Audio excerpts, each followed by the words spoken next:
radical speech.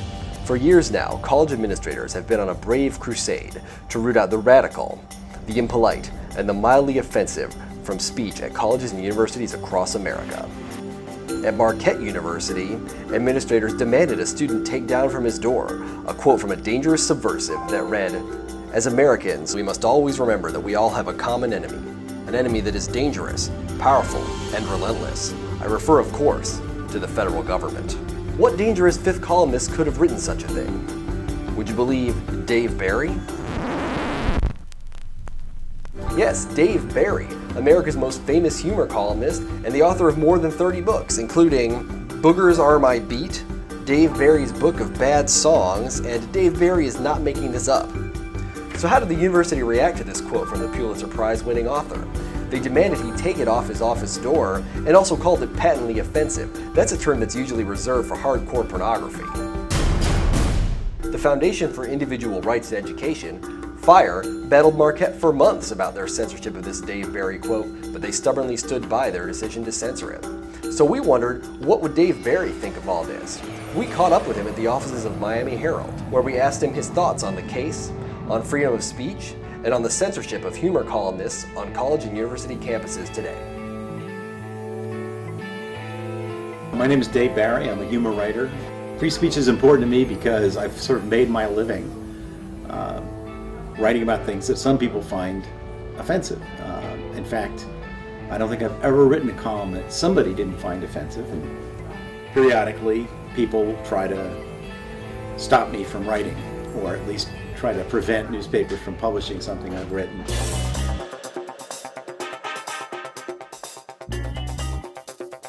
Well, I just don't know what has happened to the universities. I mean, it's, certainly not an original observation on my part, but the least free area of thought left in the United States seems to be the universities. The one place where you'd think free thought and free speech and conflict of ideas would be most encouraged has somehow miraculously become the most restricted and constricted and just constipated, intellectually constipated area of American life.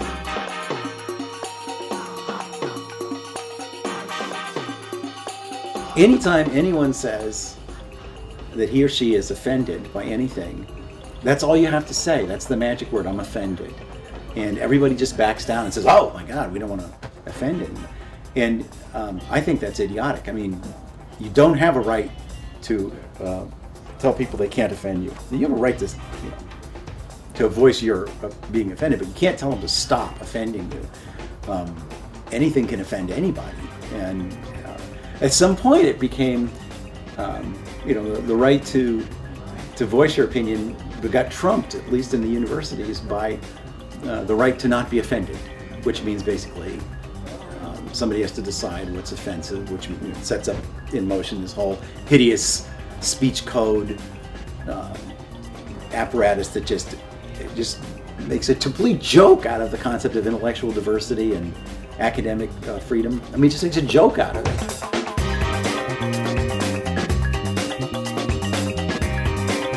I can honestly say when I went to college, I mean, not to say that there was anything golden about the 60s, but there was a real serious cultural clash going on then, all over the country, both involving civil rights and the war in Vietnam, and even more than that, drugs, issues of sexual freedom, that sort of thing, where there were both sides represented pretty heavily on many campuses, students and faculty.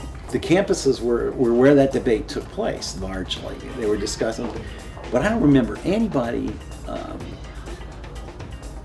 Where I went to college, although obviously in other colleges there were efforts to shut down demonstrations, but I don't remember anybody. Certainly no student or faculty member that I can remember saying to any part of any debate, you can't conduct, you can't say that, you can't have that opinion, that's not acceptable here. I don't remember that. And now, I don't think there's a college in this country where kids feel really comfortable saying anything they think, the way we did. you'd just be insane. You're just asking for it. You're going to get nailed because it's very clear what you're supposed to think in most colleges. But you see story after story after story where kids were thrown out of school because they held an opinion, and voice opinion that couldn't possibly, I just can't imagine that of happening when I was a student. So in that sense, I think it was our freedom of speech. It wasn't so much that it was protected; it was just taken for granted much more. That nobody could tell you. We went out of our way in the '60s to be outrageous, to say outrageous things, offensive things. We knew that we were offending, faculty. We knew we were offending, and that was our goal. It was to a ridiculous extent often. But it never occurred to us we didn't have the right to do that. And now I think students don't think they have those rights. In fact, I think they view, or some people seem to view the point of college is to teach children, bring them in from high school and then tell them what they think, what their political views and moral views should be. And that's the point of college.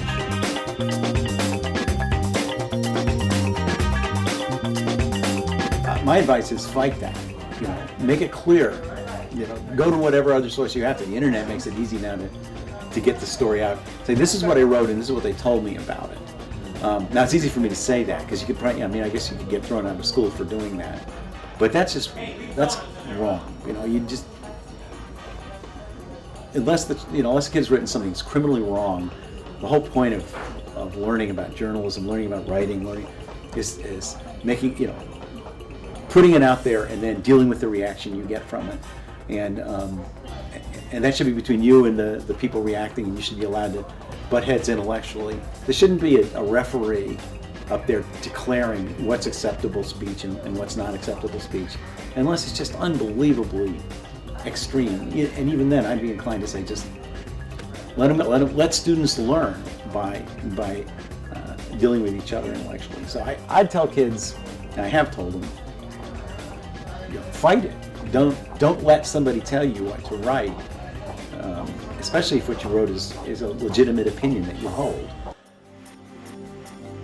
It's a sign of just how out of touch administrators are these days that Marquette University never backed down from its decision to censor that Dave Barry quote.